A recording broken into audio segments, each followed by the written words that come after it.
3, consacré à la visualisation exploratoire.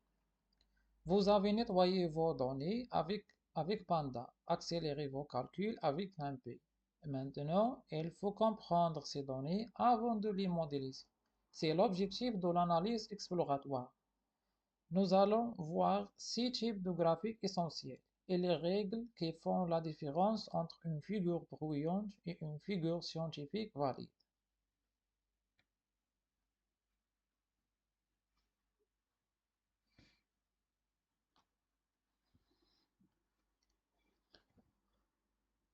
L'erreur classique en data science, lancer le modèle sans avoir regardé les données. On se retrouve à entraîner sur des données biaisées. On rate des outliers qui corrompent la normalisation. On inclut des features redondants qui dégradent les performances. Trois questions structurant toute analyse exploratoire. Question 1. Quelle est la distribution de chaque variable? Vos données sont, sont-elles normales, bimodales, avec une queue très longue? Un modèle linéaire suppose une certaine distribution sans vérifier. On construit sur du sable. Question 2. Quelles variables sont corrélées? Deux features corrélées à 0,95 sont presque identiques. En garder deux ne fait qu'augmenter la multicollinéarité sans ajouter d'informations. Question 3. Quels patterns et anomalies sont présents? Les clusters naturels, les saisonnalités, les points aberrants. Ce sont souvent les signaux les plus prédicts et ils ne se révèlent qu'à la visualisation.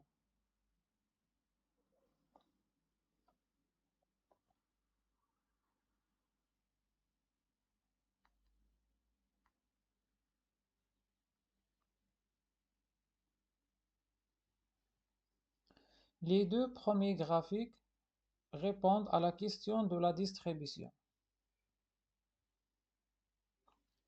L'histogramme avec KDE égale à true superpose la courbe de densité estimée. Les barres montrent la fréquence, la courbe lisse montre la forme globale, bins égale à 30, donne assez de détails sans surdécouper la distribution. dpi égale à 150, c'est une règle que nous verrons en détail dans la slide 6. Fixez-le systématiquement. Le titre distribution de l'âge, n égale à 1200, toujours indiquer l'effectif. C'est un standard scientifique. Le boxplot est complémentaire. Elle résume la distribution en 5 chiffres. La médiane, les deux quartiles et les deux moustaches.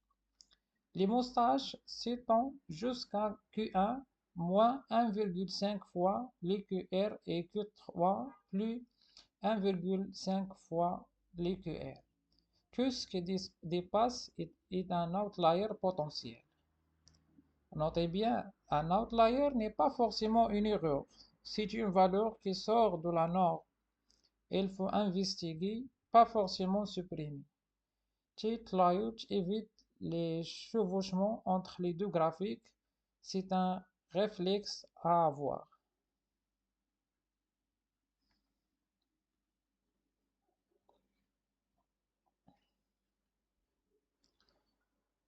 La heatmap de corrélation répond à la 12e question. Quelles variables sont liées? On commence par sélectionner les colonnes numériques avec select des types, puis point .core, calcule la matrice de corrélation de Pearson. Le masque est important. La matrice est symétrique, le triangle supérieur et le triangle inférieur contiennent exactement la même information. np.true crée un masque pour le triangle supérieur. On passe ce masque à sns.heatmap le triangle supérieur disparaît. Le heatmap est 2 fois plus lisible. CMap colorie en rouge les corrélations positives et en bleu les corrélations négatives. Vmin égale à -1, Vmax égale à 1, fixe l'échelle pour que les couleurs soient comparables d'une heatmap à l'autre. Regardez la matrice à droite. Âge et expérience sont corrélés à 0,85. C'est une corrélation très forte. Dans un modèle de régression, inclure les deux créer de la multicollinéarité et peut dégrader les performances. Il faut en supprimer une ou créer une feature combinée. Le guide d'interprétation à gauche vous donne les seuils pratiques au-dessus de 0,8, investigués au-dessus de -0,5, relation inverse forte.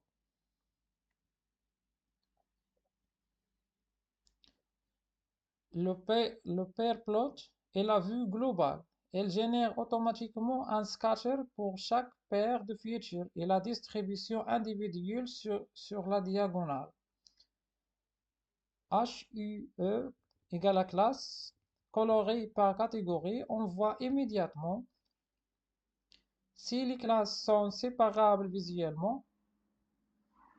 Palette égale à Huzi est une palette daltonien safe. Nous reviendrons sur ce point dans la slide suivante. Attention, limitez-vous à 5 ou 6 features. Au-delà, le graphique devient illisible. Pour lire un pair plot, la diagonale montre la distribution de chaque variable par classe. Hors diagonale, le nuage de points de chaque paire. Si les nuages de couleurs différents sont bien séparés, les classes sont linéairement séparables.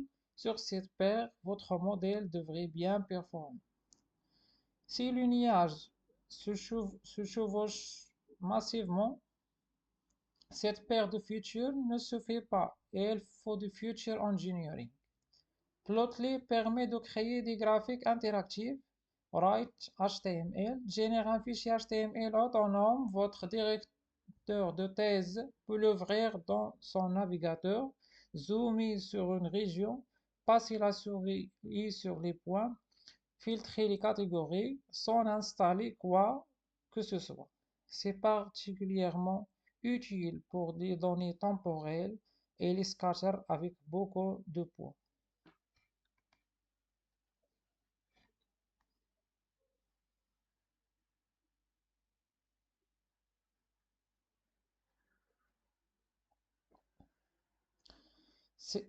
Ces 6 règles font la différence entre une figure qu'un review accepte et une figure qu'il rejette. Règle 1. Titre informatif avec l'effectif n égale. Distribution de l'âge n égale à 1200 et informatif graphique 1 ne l'est pas. Règle 2. Axe labellisé avec les unités montant en mètres, pas juste montant, pas x, pas y, toujours limité, etc. Voici les compétences que vous maîtrisez après ce graphe. Distribution avec histogramme et boxplot. Corrélation avec la heatmap masquée. Relation entre features avec le pair plot. Graphique interactif avec Plotly et les 6 règles d'une figure scientifique.